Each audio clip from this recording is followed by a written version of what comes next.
we can have fun with it. You know what I mean? Have some fun.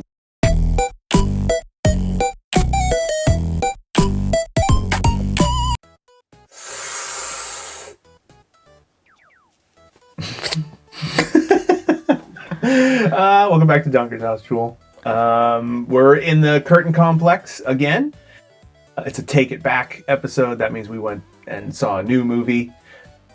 We saw Spiderman Brand New Day. Just now. Is that what it was called?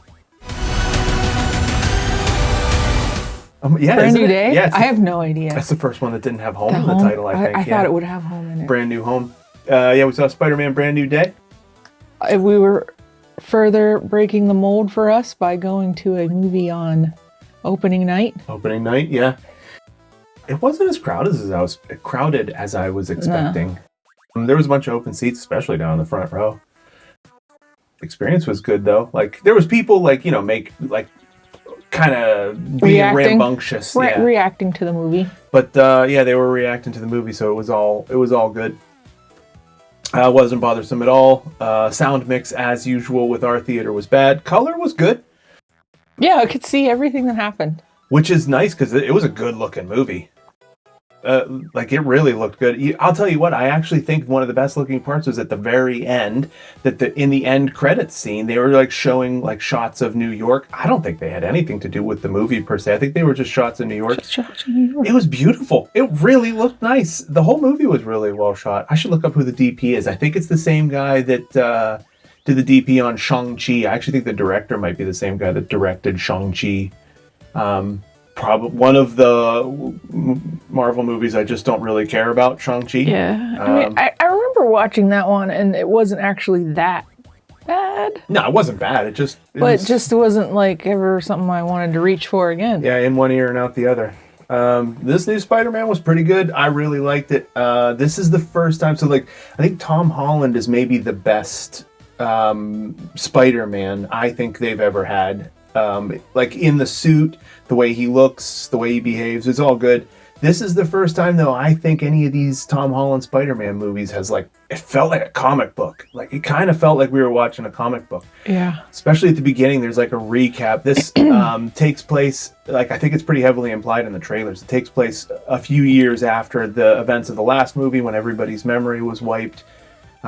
He's been dealing with, being Spider-Man alone. And being alone for this time. And, you get to see some cool, here's some stuff that Spider-Man did in the intervening years. It was a little disappointing. I was hoping you were going to get to see some of those fights. Tombstone shows up in the first... I didn't even know who he was. I had to lean over and ask you. Yeah, Tombstone shows up in the first couple minutes, and he's... Tubby's here. So we're going to have to call it Tubber's house.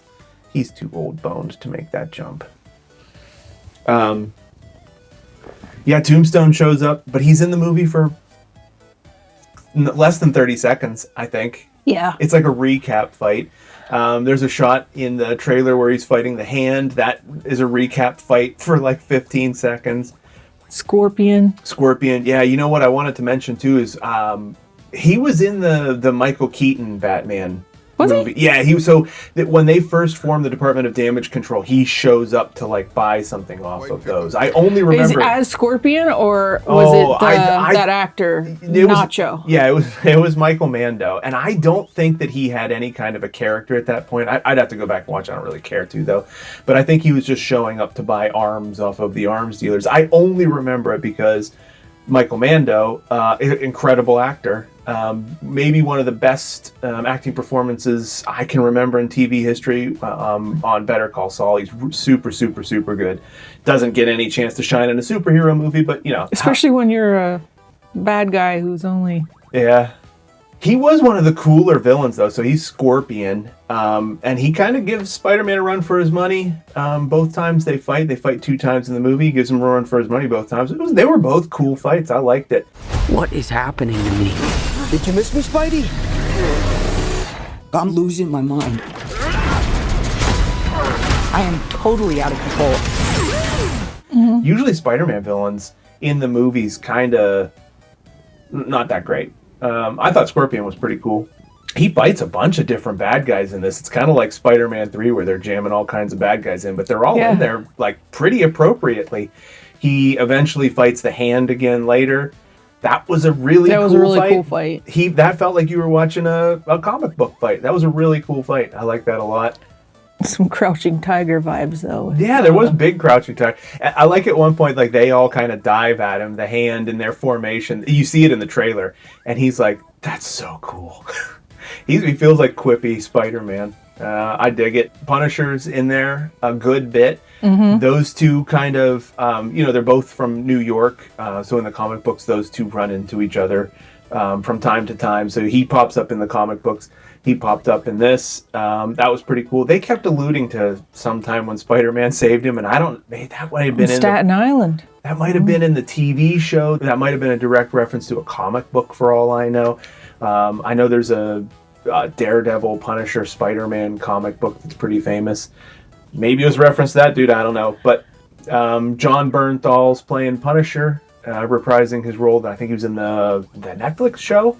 Mm-hmm. He's a cool Punisher. He was. I know he was. It was a very popular show. He supposedly did such a good job, and I never watched it. And I am a little disappointed because I feel like going into this movie, I probably would have been more excited to see the character, if I was a fan of the show. I'm gonna be honest with you. So I watched Daredevil. I watched the Netflix Daredevil show that introduced him. I watched 1 or maybe 2 episodes of his standalone show, but not the whole thing, because I kind of lose interest in it because the Punisher that's in the Netflix shows is like very dramatic. Like it's a heavy drama. Like he's dealing with the grief and trauma of losing his family, and it really deals with like his PTSD.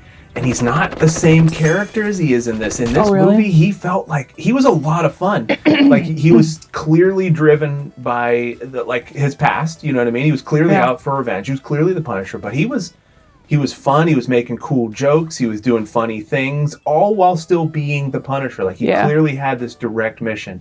I think John Bernthal really did a good job specifically in this movie. I think most people are probably right, and he did a really good job in the Netflix show too. It's just, I think I wanted this Punisher, and I got that Punisher when I watched those. So I don't know. I didn't really like that, but he was cool. He's in the majority of the movie, I think. Mm-hmm. At least half. I've never really cared about MJ and Ned. I don't. Ned's fine. I don't care. I think usually I end up not wanting to repeat Spider-Man movies because it's just too much teenage romance drama, and I'm like, I don't want this in my movie. And I feel like the reason I liked this one is because while there is some drama about the romance, it's not just annoying. Yeah, in your face, like teenage love. Yeah. And the whole movie kind of deals with like he's older now. He's a more mature superhero. He's a more mature character. So you don't get a lot of the teen stuff. They're out of college, Ned and MJ, and I don't know. Did he go to college? I don't know. That's something I didn't understand. How does Spider-Man live? Because he doesn't seem to have a job. He's not a reporter or anything. He's not taking photographs for the newspaper, as far as I can tell. Yeah, he's funding this huge tech warehouse where he's building all kinds of neat tools and stuff like that. I'll tell you, the other thing that I really, really liked about this one, the suit looked super cool, man. You never get to see that fun logo that shows up on the back. The front logo looked good. It was loose. Like all the other suits are like super, super tight and stiff. This one, like you could see like folds in the armpit. And flapping in the wind. Yeah, it was a really, really good suit. The eyes are still a little bit annoying when they get close because you can see that they're like a series of mechanical shutters in there. But from far away, it looks like comic book Spider-Man emoting with his eyes. And he does a lot. Like he reacts to stuff with his eyes a lot. You can see them changing shape and reacting. I didn't notice that so much. Yeah, I noticed. It was a cool suit. I liked it a lot. It's a little tough to get into the plot of this one, like we kind of talked about on the way home. It's too much spoilers. Yeah, and I don't really, like, as much as I want to talk about some of the more fun things in this movie, they're in spoiler territory, and I don't really want to spoil them. We don't want to give away the Shyamalama Ding Dong twist. Mm-hmm. And there is a Shyamalama Ding Dong twist. And I don't want to give it away, but Peter Parker was never Spider-Man for any of those other movies. It's crazy. Yeah, there's not a twist. our audience is going to be like, what's the twist? There's no twist. But there is some secret a reveal. characters. There's a character there's some reveal. reveals. And it's a cool character reveal, I guess. And I don't really want to talk about it anyways. I don't really know if I don't think I like the character. Yeah, I was going to say, I don't really like the character. I feel like it's an overhyped character in general. Yeah, I didn't really care about the character But I reveal. feel like in this case, didn't bother me. Yeah. They kind of stripped away most of what that character is by where it was in the timeline. Here's a slight spoiler. It's not Michael Keaton. I was really hoping Michael Keaton was going to come back. Maybe he will. Did Vulture die? I think Vulture might have died. I think died. I think he might have died. It's no more Michael Keaton in the Marvel Cinematic Universe. Oh, well. One thing I mentioned to you while we were watching it, towards the end of the movie, they show close-ups of his, webbing. You can see him webbing certain characters up and attaching them to things or whatever, and they get close enough that you can see the webbing, and you can see this kind of there's a central web with a kind of twisting around it and little knots here and there all through it. I leaned over and was like, see that stuff that looks like barbed wire? And I forgot to even mention it to you, but it looks like the way Todd McFarlane draws Spider-Man's webs, which have a completely different look. They stand out because they don't look like any other artist's version of Spider-Man's webs, or maybe after McFarlane. I don't know. He was the last time I read Spider-Man. He left Spider-Man and started Image Comics, and I switched off of Marvel and switched on to Image Comics. But yeah, the webs looked very Todd McFarlane-y. The whole suit kind of gives off McFarlane vibes. I feel like there was a few shots of Spider-Man swinging that gave Todd McFarlane and just comic book cover in general vibes. Yeah, there was but just all of his movements I feel like were more comic booky when he was fighting. Yeah. Or swinging. Yeah. It felt like a cool comic book movie. I really enjoyed it. I also enjoyed Bruce Banner. Yeah, Bruce Banner I kind of like Mark Ruffalo's Bruce Banner. I do too. I really didn't think he was ever going to be back. Yeah. After the events of She-Hulk. But I feel like they used him and used the character well. Yeah. Didn't overuse it, didn't overdo it, but still gave you just that little taste. He looked good. Everything was cool. Yeah. I didn't know you could get that big. Music alert. Tame Impala pops up. I'm sure we annoyed the people to our right because we were both kind of dancing pretty heavily when Loser by Tame Impala started playing. Yeah. We were singing along and dancing to that. It's supposedly there was other... I don't remember any of the other songs though. Yeah, as usual, we watch the credits, you get to the end, it shows you all the songs, and I'm like, I know a bunch of these, but that didn't play in this movie at all. Guess we were too lost in the plot. I guess so. Michael Giacchino did the score for this one. I'm sure you don't know who he is, but he scores tons and tons of Disney properties. I think he scored Encanto and Ratatouille and most of the, I guess, lesser and major Marvel movies. But this is Sony, right? It is, but it's Marvel adjacent, and he doesn't only do Disney stuff. I mean, he scores all kinds of stuff. I just mean he's scored all of this Disney stuff, so he's done a bunch of Marvel in the past. He shows up, does the score for this. I didn't notice it at all. I don't think there was a single song at any point that stood out to me, which is crazy because if you'll recall, we recently watched a movie, starring Wesley Snipes and Gary Busey. Drop Zone. And there's a scene in that where the music plays and I was like, oh my God, this sounds like a song I've heard before. I don't remember a single song that played in Spider-Man Brand New Day other than Tame Impala. I don't remember, surely that he was swooping along to some sort of a soundtrack. Yeah. Yeah, we saw the songs at the end. Yeah. I just don't... None of them stood out. I thought the directing was all really good. None of it was showy. It's not like you had a showy director, but everything worked really well. It was directed well. Whoever was the cinematographer on it did a really good job because it was one of the nicer looking Marvel movies I think I remember having seen in a long time. I had a lot of fun. I liked it a lot. I had a lot of fun too.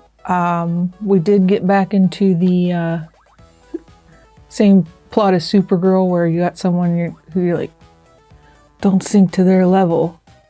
Don't do it. Yeah. Okay, I had to think about what you meant for a second. Yeah, there is a little bit of that. Like you don't want to do this revenge. That was probably the only thing I was like, but I could have done without this. So you're referring to a scene at the very end, which we won't spoil. Well, we don't want to get into spoilers of anything. But the way that character is convinced to not sink to their level is a million times better than in Supergirl. Like when you see that scene, I was like, yeah, no, I don't want to kill these people. Like I really bought it too. I was like, oh man, this is neat. Yeah, that was a cool scene. And again, disappointing credits.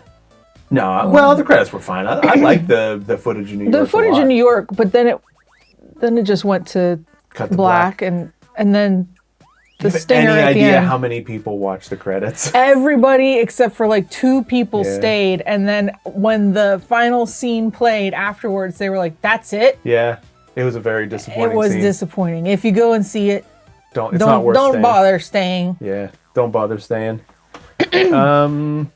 I liked it a lot, man. I think I would recommend maybe seeing this in theater if you're a theater goer. Yeah, I would. Yeah, I would recommend it. Yeah, good. Hopefully yours has a better sound mix than ours does, because I think we're gonna have to try a different theater one of these days. We might have to try a different theater. Yeah, I don't know. I feel like I had other things I wanted to talk about, but they're gone from me because I thought it was a cool movie. I would also like to say before we close out, I'm talking about how much I enjoyed this, and anybody who knows me knows I carry it like a 57-ounce Marvel mug everywhere I go, and I've got tons of Spider-Man t-shirts and tons of Marvel t-shirts and stuff like that. Spider-Man is my favorite character.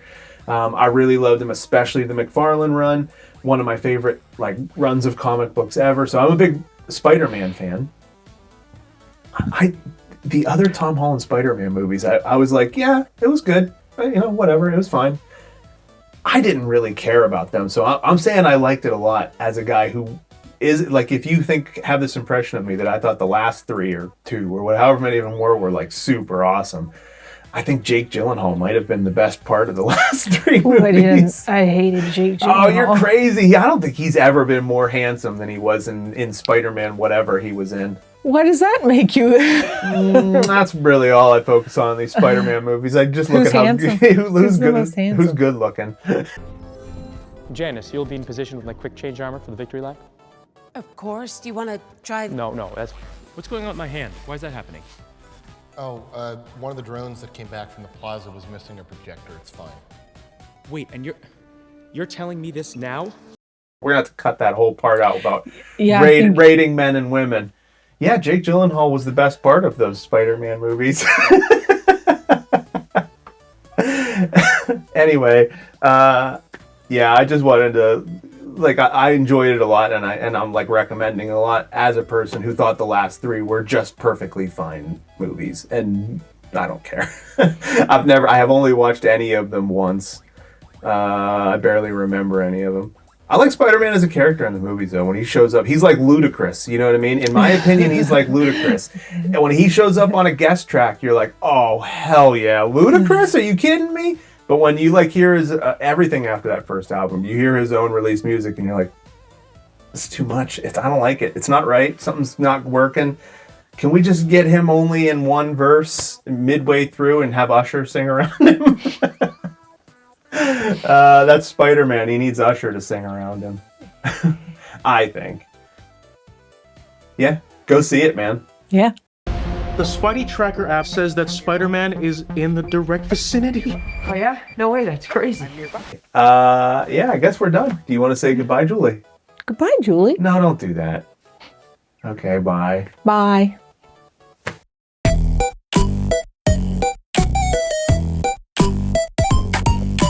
Maybe that spider knew we were going to do Spider-Man. Oh my god. He just showed up too early. Imagine the spider was like, heard you guys were filming Spider-Man.